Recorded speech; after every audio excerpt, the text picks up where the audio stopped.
தயவு செஞ்சு எல்லாரும் உதவி பண்ணி என் குழந்தைய காப்பாத்தி கொடுங்க. என் குழந்தை படுற வேதனை என்னால பார்த்துட்டு உயிரோட இருக்கவே முடியல.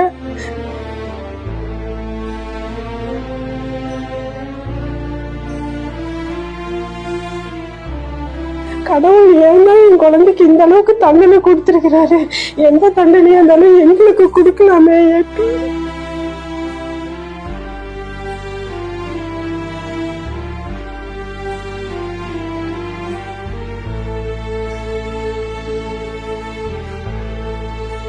நான் உங்களை கெஞ்சி கேட்டுக்கிறேன், என் குழந்தைக்கு ஒரு உயிர் பிச்சை கொடுங்க.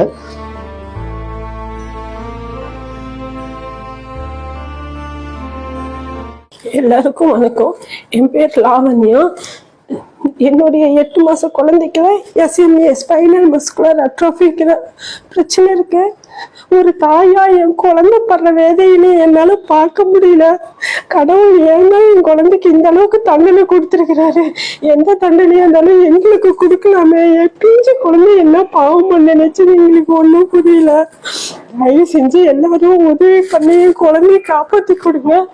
என் குழந்தை படுற வேதனை என்னால பார்த்துட்டு உயிரோட இருக்கவே முடியல.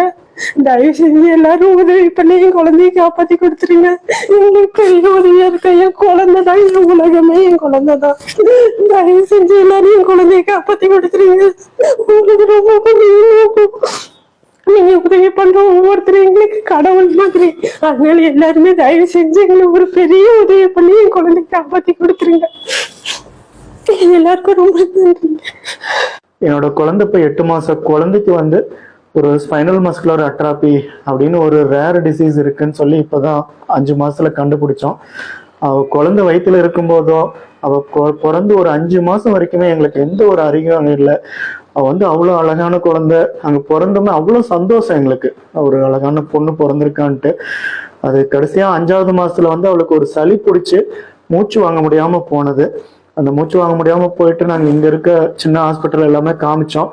ஸோ அவங்க என்ன சொல்லிட்டாங்க, குழந்தையோட ஹார்ட் ரேட்டு ப்ரீத்திங் ரேட்லாம் அதிகமாக இருக்கு, நீங்கள் பெரிய ஹாஸ்பிட்டலில் காமிக்கிறதுக்கு நல்லதுன்னு சொல்லி அனுப்பிட்டாங்க.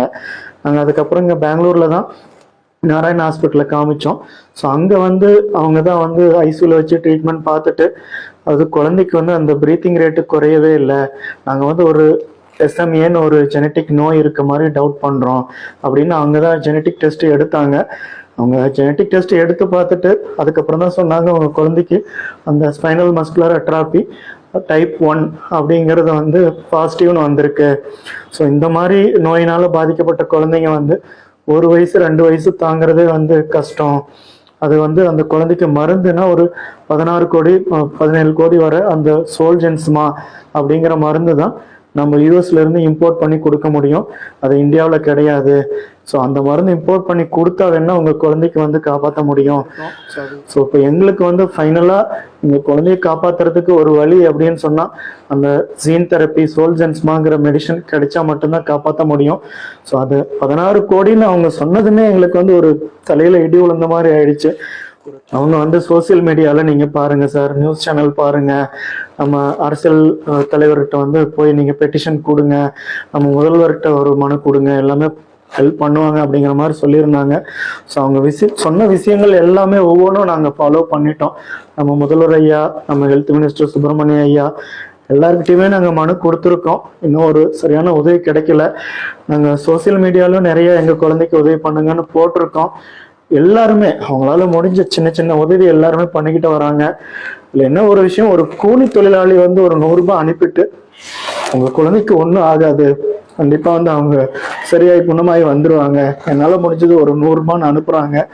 ஸோ இந்த விஷயம் நிறைய பேருக்கு ரீச் ஆகி கண்டிப்பா அவங்க எல்லாம் சின்ன சின்ன உதவி பண்ணாவே எங்க குழந்தைய காப்பாத்தி போட முடியும்னு ஒரு 4-5 மாசமா ஒரு நம்பிக்கையோட காத்து கிடக்குறோம்.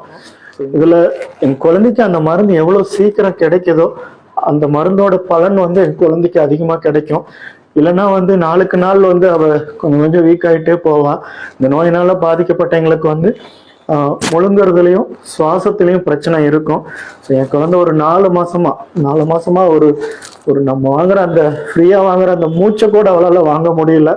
அதுக்கு ஒரு மிஷின் வச்சுதான் அவளுக்கு சுவாசம் கொடுத்துட்டு இருக்கிறோம். ஸோ தினம் அதை பார்க்கும்போது ஒரு பெற்றவங்களா எங்க மனசு அவ்வளவு வலிக்குது. என் குழந்தைக்கு என்னைக்கு மருந்து கிடைக்கும் அப்படிங்கிற விஷயத்துல எங்களுக்கு ஒரு தூக்கம் வராம, சரியா நாங்க சாப்பிட முடியாம ஒரு ஒரு ஒரு கடவுள் மாதிரி யாராவது வந்து உதவி பண்ணுவாங்களா நாங்க எங்கி காத்து கிடக்குறோம். நீங்க எல்லாரும் மனசு வச்சா முடியும். இதுக்கு முன்னாடி நிறைய பேர் பண்ணீங்க, அதாவது ஜிபே இந்த மாதிரி இதெல்லாம் அனுப்பும் போது நிறைய எங்களுக்கு வந்து சேரல. நீங்க ஒரு ஒரு 2 நிமிஷம் ஸ்பெண்ட் பண்ணி எங்களோட அக்கௌண்ட் நம்பருக்கு அனுப்புனீங்கன்னா, நீங்க அனுப்புற ஒரு சின்ன 100 ரூபாவா இருந்தாலும் சரி, எவ்வளவு ஒரு சின்ன உதவியா இருந்தாலும் நீங்க அக்கௌண்ட் நம்பருக்கு அனுப்புனீங்கன்னா உங்களோட உதவி எங்களை வந்து சேரும். கண்டிப்பா எங்களுக்கு வந்து அந்த மருந்து வாங்கி 16 கோடிக்கு மேல இருக்கிற அந்த மருந்தை வாங்கி எங்க குழந்தைய காப்பாற்ற முடியும்னு ஒரு நம்பிக்கை இருக்குது.